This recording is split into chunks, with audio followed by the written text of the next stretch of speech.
Alright, hello everybody. Welcome back to the channel. Today, I will be teaching all of you how to play Gwent in real life. Now, for those of you who don't know what Gwent is was a minigame in the Witcher 3 The Wild Hunt video game. It was a little mini card collecting side game that you could play in the game. Didn't affect the storyline at all, but it became so popular that it actually became its own mobile versioned app. It's much different than the original game.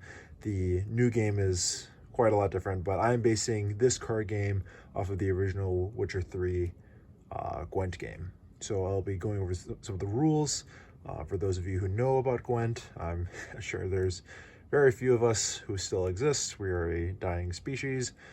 But for those of you who do know who Gwent is and who are just like me, who really want that to be a real game, this hopefully can satisfy those needs. So basically, I'll tell you a little bit about Gwent. Gwent is a turn-based card game where you have to win 2 out of 3 rounds to win the match. The way you win the match is having the most points at the end of the round. At the beginning of each round, you draw 3 cards, and you basically go back and forth until one person wins 2 out of 3 rounds. So I'll teach you guys how to start up a little match of Gwent. Now, to start off with Gwent, you're going to need at least 2 decks. Now, I've only got 1 deck right here. This is just your standard, I don't even know what it's called. It's got the box here. One of these kind of decks, you know, doesn't really matter. But preferably, you'd take 2 decks.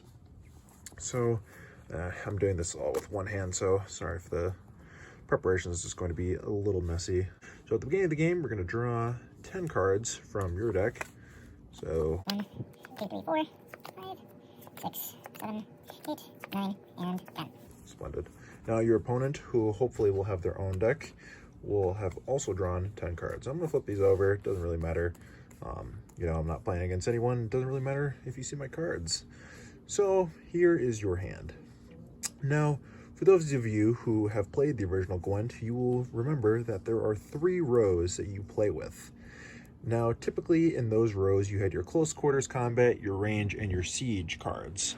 Now, since these are not unique, since these are not faction-based, I decided to decipher my point cards basically by their points. So, for those of you who don't know, in Gwent, there are 3 separate rows that you have to play with. In this card game, there's just row 1, row 2, and row 3. Row 1, you can only play cards that are from 1 to 3, ace being 1 and then 3. Row 2 being cards 4 through 7, and then row 3 being cards through 8 through 10. So in this example, let's just say that this was my hand. So typically, I guess we can start off by just playing a 4 card. So actually, why don't I grab myself my opponent's hand just for the sake of simulation. Magic of editing, there is the opponent's hand. So I'll just bring these down just a little bit. So there's our opponent's hand. So at the beginning of the game, you would have, there's no, I guess, specific ways that you can place out your cards. Basically just have an idea that you have 1 row here, 1 row here, 1 row here, and then these being your hand. So I placed down 1 card, and then it would be my opponent's turn. So let's say our opponent plays down a 2 in row 1. Excellent. Actually, sorry, number 4. 4 goes in row 2. Sorry about that. Already forgetting my own rules. So now it being my turn, I can do a couple things. So since I've got this 4 here, I can put it right next to there. Now this is called a pair. Pairs are very powerful because they essentially allow you to gather more points very quickly. The reasoning behind this is that when you have pairs of cards, you add the 2 cards sum together and then double it. So this is 4 plus 4 would be 8, and then you double that. So this is technically 16 points right here, just with these 2 4 cards. So currently, I am beating my simulated opponent by 16 to 2. So I'm already quite ahead further on in this match. So let's say it'll be my opponent's turn. Now, you might have noticed that there are these face cards. So I've got a queen and a jack. It's actually perfect for this example. So now let's say my opponent, you know, they're really going to get They really need a strategy to catch up. So they're going to play this queen. Now, the face cards are essentially your counters for your points. They're your offensive cards, if you will. Now, the face cards, there's 3 face cards: the jack, queen, and the king. The jack, I'll just grab the jack here. So the jack, so let's say you want to play a face card. So the face card affects both players. Face cards, what they do, the jack, is that they neutralize the first row, or at least the jack does. So every card in the first row, yours and your opponent's, will only be worth 1 point. So let's say I also, just for the sake of an example, I had this 2 here. If my opponent played this jack here, these cards would both only be worth 1 point. So let's say if these were our only cards played, we'd be tied 1-1. So these cards can be very strategically used. They can be used in the late game to potentially stop an opponent's push. Maybe they had a bunch of doubled cards, or maybe in their third row, they might have had a bunch of very powerful cards. If you play a king, kings neutralize the third row. So if you put down a king, and let's say I had like 3 10s right here, that king would neutralize that 30 points to only being 3 points. So face cards can be very, very powerful, but they can also be detrimental, because in the case of this, perhaps in the simulation, if I play down a queen, that would neutralize my pair. So from going to 16, only down to 2, so we'd be tied. So if I had a queen, I wouldn't want to place it down because that'd be neutralizing myself. So there's a little bit of strategy in there. So let's continue on with our simulation game. Let's say our opponent plays down a queen. Now that would tie us 2-2. So now I'm kind of in a pickle. So seeing down here, I don't have any stage 1 cards, or at least row 1 cards. So I guess we'll just have to look through my deck here. Oh, I've got a row 3, so I'll put that there. So currently I have 11 points because the queen neutralizes row 2, making these only worth 2 points. So adding up my entire total, so I've got 11 points. So let's just say, for the sake of example, our opponent really isn't feeling comfortable for some reason and they choose to pass. Now, if you or your opponent chooses to pass, that means you're done for this round. That means you no longer can place down cards, or you feel like you have enough points accumulated that you can win the round. So let's just say, for example, I choose to pass because I think I can win. I only have 11 points, but let's just say I choose to win. I choose to pass.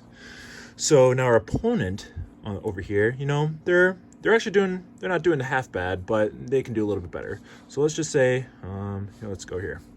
We have a 2 here. I'm gonna put down the 2. So 2 plus 2 is 4. Double that is 8. Then we're gonna put another 2 here for a triple. That's 2 plus 2 plus 2 is 6. Double that is 12. Holy smokes, they're up 1 point. Now, because I chose to pass, I can no longer play cards. So now my opponent will say, I will pass. So when they pass, they will win the round. Nice. Good job, opponent. So after the round is over, take your cards, and discard them. I guess the face card can just go in the middle there. And my opponent has won the round. Now they're up 1-0. Now we're going to go into round 2. You discard your cards from the previous rounds, and you keep your cards that you had from the beginning of the round. Now you're going to draw, each player will draw an additional 3 cards. You can have a maximum of 10 cards. I probably should have mentioned that a little bit earlier. So you can only have a maximum of 10 cards. So hopefully I have 10 cards, and then my opponent will have 10 cards. I'll just toss him a bone here, give him 3 cards. And now we're going on to round 3. So hopefully you can kind of see how this game would be played out. I didn't really play out that neatly, but for those of you who have played Gwent, or for those of you who, are intelligent folks, hopefully you can figure it out on your own, or at least play back this video and, maybe hopefully understand it a little bit better. But yeah, that's more or less how Gwent goes. You win by getting the most points at the end of the round, winning 2 out of 3 rounds. There's a little bit of strategies here and there, potentially. So let's say our opponent has won round 1. They may choose to forfeit round 2 immediately in exchange for a 1-card advantage. Now, what does that mean? So a 1-card advantage would mean if I wanted to stay in this game, I would have to place down a card. Nice. So let's just say I didn't have that many cards. So let's say I only have this many cards. Now I would be down 1 card at least for my opponent. So let's say we go into round 3, because I would win the round. I would draw cards. Now let's just say my opponent would be up 8 to 7 cards. Now 1 card may not seem like much, but it could turn the tides of the game. Let's say you get 2 10s. That's 10, 10, 20, 40 points. I mean, that can really turn the tides of the game. So there are a little bits and pieces of strategy going on with this game.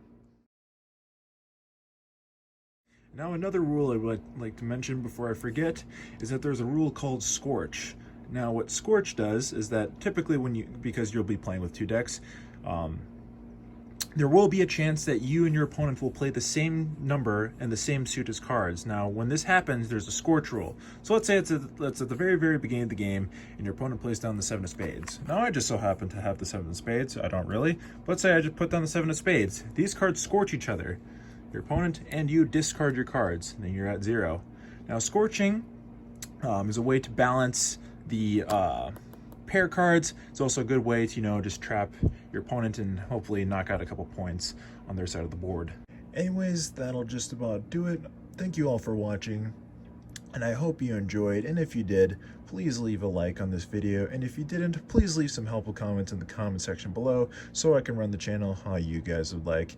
If you want to see more videos like this, just let me know. Not really doing much due to the whole quarantine thing.